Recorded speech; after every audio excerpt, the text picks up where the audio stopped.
السلام عليكم امهات. ما تستغربوش الا شفتوا هنا طاسه ديال الحليب او حليب اصطناعي والبيبرون. على الموضوع ديال اليوم غادي نهضر على لا بريباراسيون ديال الحليب. وحنا كما كتعرفوا كنشجعوا الرضاعه الطبيعيه 100% ولا نقولوا مليون في المية. يعني ما كنلجؤوش لهذا الشيء الا للضروره القصوى. كاين بعض الحالات اللي كنكونوا مضطرين باش نعطيو الحليب الاصطناعي، ولاحظنا بزاف ديال الامهات ما كيعرفوش كيفاش يبريباريو هذا الحليب هذا. يعني كيوجدوه بواحد الطريقه غلطه اللي تقدر تضر المصيرات ديال الوليدات.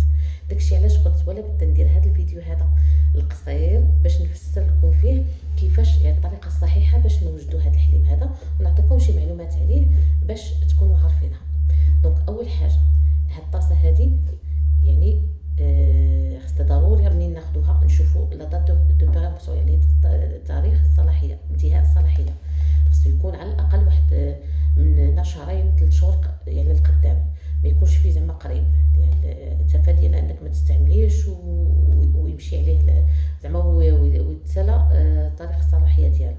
حاجه واحده اخرى، ملي كنحلوه خاصو يكون يعني ما نستعملوه في خلال شهر، يعني الا ما استعملناش وداز عليه شهر وبقى منه خاصو يترمى اوتوماتيكمون. والشهر خاصو يكون في دي كونديسيون اللي مزيانه، يعني يكون يكون في ما كتستعمليه كتغطيه مزيان باش ما كيدخلوش الهواء، وديريه في واحد البليصه اللي يكون ما تكونش رطبه ما تكونش سخونه، ما تكون في بلاصه اللي تكون لا طمبيراتور معتدله باش يبقى صالح للاستعمال. هذا من جهه. من جهه واحده اخرى البيبرون خصو يتغلى على الاقل مره في النهار، ومن بعد كل رضعه كتغسليه مزيان بالماء وتنشفيه، تديريه في واحد البليصه نقيقيه ينشف. هذه بالنسبه للحليب وبالنسبه للرضاعه. بالنسبه للماء باش كنوجدوا الرضاعه، الماء كاين اللي كيقول لك سيدي عليه ولا المهم بدون ذكر اسماء، ماء معدني وصافي وكيخلطوا.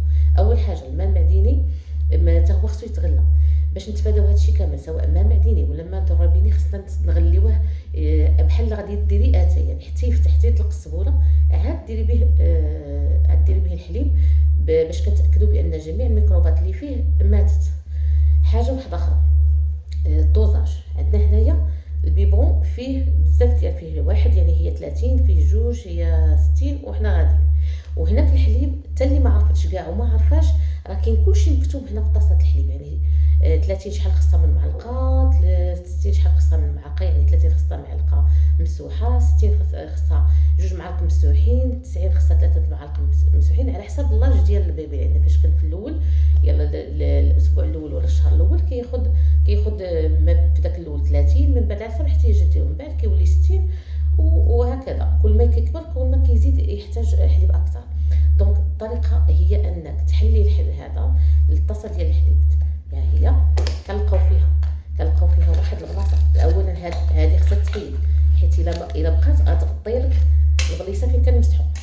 يعني كاين واحد البلاصه هنايا فين كتمسحي المعلقه، كتهزي اول حاجه كديري الماء، ها هو هذا فهمتي، كديري القياس ديال 30، هذا اعتبروه ماء مغلي يعني غليناه من قبل.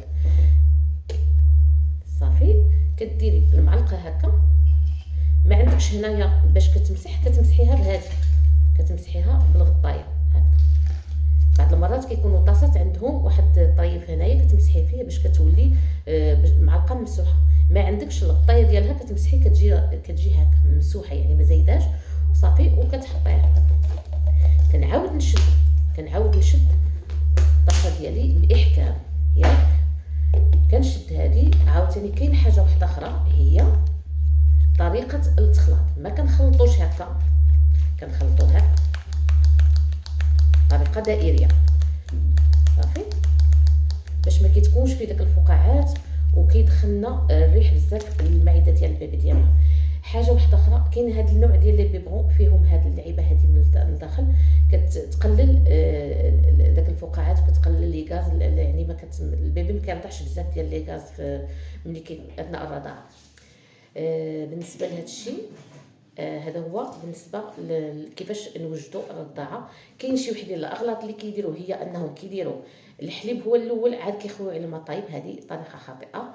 كاين عاوتاني اللي كتقول لك ما كيرضعنيش بزاف ما نديرش 30 كدير 15، بعد كي كدير لهاد القياس ديال 15 مما واخا هو ما كاينش هنا، ما عرفتش كيفاش كتعبروا، وكدير نص معلقه د الحليب، هذه حتى هي طريقه خاطئه. الله يجزيكم بخير، نديروا 30 ديال ناحيه 30 معبوره بمعلقه ممسوحه، واللي يرضع هو هذاك تبارك الله، اللي ما رضعوش كنعاود هذا نعاودو نرميوه. صافي هادشي اللي كاين. كنتمنى تكون الطريقه واضحه، وما بغيتش نطول عليكم، والى فيديو اخر ان شاء الله.